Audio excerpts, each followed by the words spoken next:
So yeah, we're back with Michael Grimes again. He is a DOP, and I'm Steven, and I'm your host. And I am just going to be talking with him a little bit about what it's like to be a DOP and the three tips he would give to people who are interested. They feel called to do production, to do director of photography, and I am hoping to actually get a little bit, more just like I would say, how can we help you get, some of the I would say tools or who to connect with, where to apply, or things to prepare yourself to be where Michael is. Not that he's like the most successful DOP, but he's doing something that's working. People love his work, and he's impacting his community. And so, yeah, Michael, thank you so much for doing this session again with us. Yeah, man. Good to be here. This is fun. Yeah, I was just actually even before we jump into the tips, I was just talking to Michael about why we're doing this even as Spikenard. And I just wanted to share with you guys who are listening, my heart actually I was impacted by a story in Matthew 25 recently that talks about this idea where God gives like 5 talents, 2 talents, and 1 talent to these, young men, or I guess, these laborers, and he goes away, right? And when he comes back, I think it's Matthew 25:15, you see the one who was given 5, it says he gave them actually the talents according to their abilities. And then when he comes back, like in Matthew 25:15, he talks about this concept of the guy who had 5, he went and traded. He uses like a business term about trading. It's like he does business with his 5 talents, and he's able to make 5 more. So he's able to multiply. He's able to like multiply himself, and that's kind of the heart of having these like creatives of the month, because I want to give them almost that opportunity to like multiply themselves in other people, that maybe when they meet the Lord, and there's like someone who they impacted over a podcast, but they don't know, Michael, you could be impacting someone who's going to be huge, or someone who's going to be impacting, India or Africa or anybody. We have a lot of listeners in India and Africa. Good. And so, yeah, I just want to give you almost like that vision as well. And also for the people who are new and listening to this, I really believe in multiplying ourselves and taking time to take the talents that God has given us and impacting or giving them to the next generation down. And I do believe that God does credit that to us. And so, yeah. So Michael, talk to us a little bit about what a DOP is again. And then we'll jump into like the tips, after that. So what is a DOP? So a DOP is a director of photography. So essentially, a DOP is in charge of the visual aspect of whatever video or film, music video you're creating. The DOP is in charge of the look of that video. So that comes down to the camera, the lenses, the lighting, and then how you move that camera within your scene. So where do DOPs work? So if you're a DOP, what job openings do you usually apply for? Like, can you give me just like roles? Like, is it just like random places? Is it like studios? Is it production companies? Where do DOPs work usually? So usually, if you're in the film world, there's actually a really great film community here in Cleveland. And so a lot of DPs are actually for hire. So they're contractors. They work independently. So that's one route. Just do it and meet people, go to the, follow the community where you live and just meet when you people. say that, when you say meet, like meet people where you live. So even when you say they're like contractors, what does that mean? Does that mean you hire yourself out? Like meaning you have your own business and you, okay. Yeah, you essentially are your own business. So you're a freelance director of photography. And so that's the majority of people who are DOPs. That's a majority of what they're doing. Almost everywhere now has a community of people who are trying to produce videos, either commercially or for entertainment purposes. So find out where those people are, make yourself known to them, see if they already have all the pieces in place, see if you can get on any of their sets as a production assistant or something. Just get yourself around that community and meet those people. The other thing is, sometimes ad agencies will have videographers that they're hiring directly, or just different production studios. Like where I work as a production studio. Those are typically the places you'll find work. So if you are looking for a job, you're a DOP or you're a videographer, you've done some small sets, you've done some small gigs, and you want to actually grow in your field, give me like your first tip. So you're working maybe for your church, or you're working on like small gigs with friends, and you're good at it. People like your work. What's like a first step for someone who wants to grow or wants to make this their career? Yeah, so I really do think the first step is just to do it. Yeah, yeah, In whatever way you can. If that means no budget and you just have a camera, just go shoot stuff, go shoot your video. yeah. And you have to get that experience. You have to just do it, learn from that experience to know what to do different next time, or maybe on the next video you want to try this new thing, or you want to add this piece of equipment that will allow you to better visualize your idea. It is just a matter of doing it over and over. Awesome. So yeah, we'll kind of come to now the three tips. The way we do the three tips, it's just three, ways. It's also places, people, things. And so I'm going to ask you just like, the first tip is like places. What are places, whether websites, whether, schools or different things? What is a recommendation, a tip for people who want to be a DOP? What places should these people be at? Must place, like give me a few places that they have to be at every month or every year. Where do they need to go? The first thing is find out what creatively you're drawn to. So with DOP, that's film, that's music videos, that's even commercials. I know that kind of sounds funny, but I mean, personally, I love watching commercials to see what creative ways they're telling a story in 30 seconds. Just take in as much as you can. This is artwork. This is something that's inspiring. It might seem like, just another commercial, but it is still artwork. You're still telling a story visually. And so take that stuff in. I mean, pay attention to the commercials you're seeing, pay attention to something fresh and new that's happening within music videos or within film. I think you have to digest as much of that as possible to find out what you relate to. So maybe it's a genre. Maybe you notice like, I've been watching a lot of movies and I notice this one DP keeps popping up. And, so you start to really respond to a DP's work and you start to consume a lot of the stuff that they've made. At that point, you really need to be diving into analyzing their work. What are they doing? How are they lighting a scene? How are they choosing, what kind of lenses are they using to shoot this? Why does it look the way it looks? Why are they moving the camera the way they're moving it? Start to really analyze the decisions that they're making to tell the story, to see, why does this work so well? Why am I responding to it so much? And then, so for the second one is, so places, so you're talking about they need to pretty much any place where they consume content.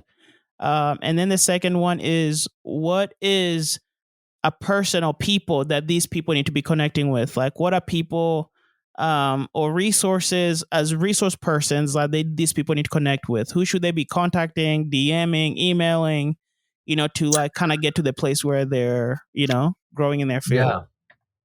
I think if you are a freelance DOP and you're wanting to get more work, you're wanting to do work with people in the film community, with wherever you live, I think you need to be getting in touch with directors and producers. Okay. So, like I was saying earlier, find the film community where you live, because I guarantee there's one. There's people creating videos and films all over the world. Find out find out where those people are. A lot of times they'll have meet and greets or workshops or something where you can go and meet people who are doing this, and see who you connect with. And strike up conversations about, your favorite, your favorite films or music or any of that, and see who you connect with. And then I think a lot of this happens through relationship. Awesome. And then for the last part is just things like, what are things that a DOP needs to either get resources, websites, equipment, what are things that you think are necessary to kind of grow? What kind of maybe resources like softwares, like what kind of things will help you grow? Yeah. Definitely, fundamental. So with DOP resources, one I like a lot is Roger Deakins. He's my favorite DOP, and that's pretty cliche, but I can't help it. The man is a genius. So he has a podcast, the Deakins podcast. Okay.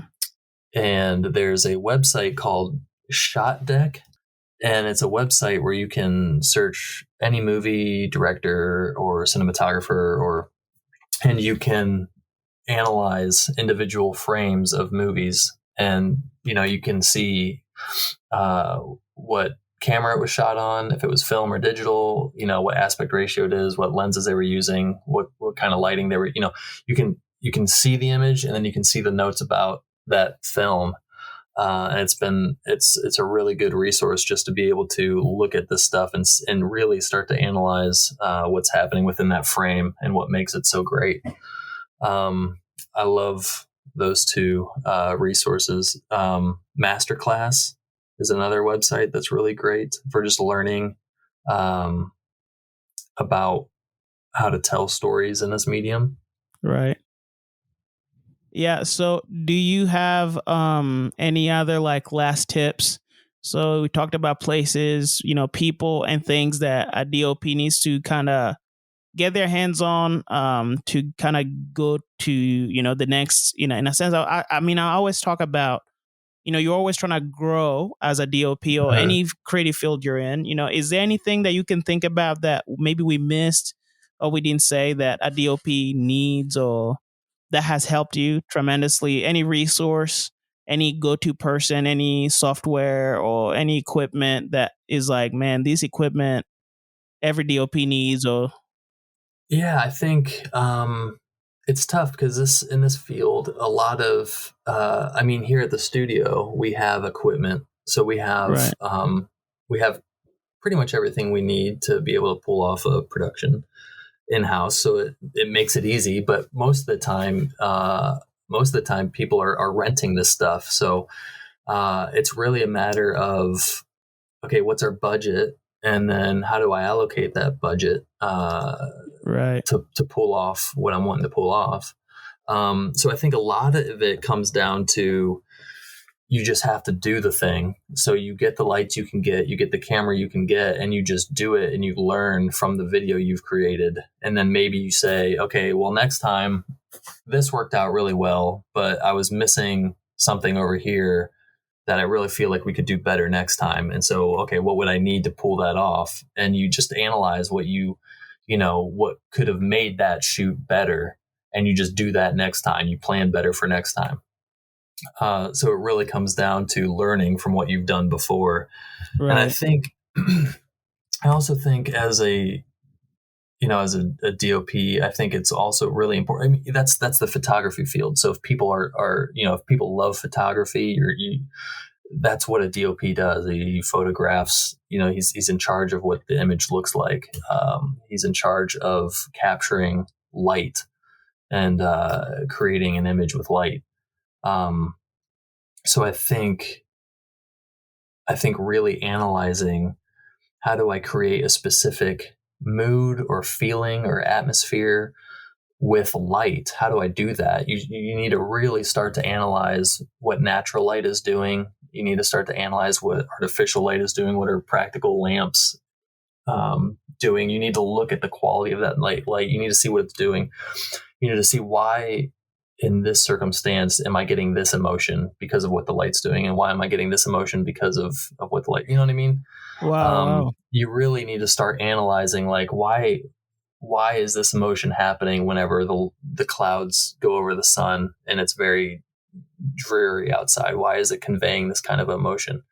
And then why do I get a different emotion when the sun comes out and it's lighting it up? And then same with at night, what's the street lights conveying emotionally? What's the feelings you're getting? So I think really analyzing